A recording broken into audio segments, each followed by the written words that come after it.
એ mummy આમ જો અમારી સ્કૂલમાં જે નિબંધ સ્પર્ધા હતી ને તો મેં છે ને માસી વિશે નિબંધ લખ્યો જો કેટલો મસ્ત મને 10 માંથી 10 માર્ક્સ મળ્યા.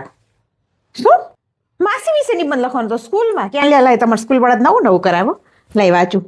મારી માસી માનું બીજું નામ એટલે માસી વાલ લાગણી અને લાડનો ખજાનો. વાહ સરસ ડેફિનેશન લખ્યો માસીની. તે તો માસીને હમણાં ને બહુ રાજી રાજી થઈ જાય.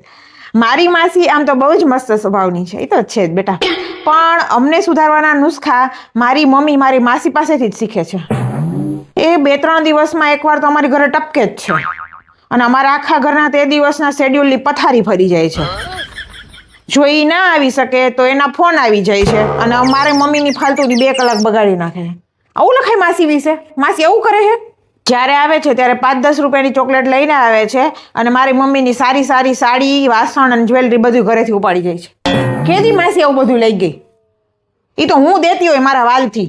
મારી નાની એમ કે છે કે મારી માસી જેવું કોઈ આ દુનિયામાં છે જ નહીં, કેમ કે એ એકલી 10 બરાબર છે. કઈએ કીધું આવું નાનીએ? કઈએ કીધું? ખેર સારા નરસા ગુણ તો બધાયમાં હોય જ છે. ભગવાન બધાયને મારા જેવી માસી આપે, કારણ કે હું એકલી જ શું કામ ભોગવું?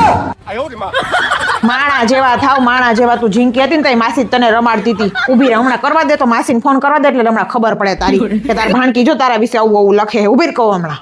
મમ્મી મેં બધું સાચું તો લખ્યું છે, એમાં શું ખોટું છે કે જો. એ હવે ગઈ મારી 2 કલાક.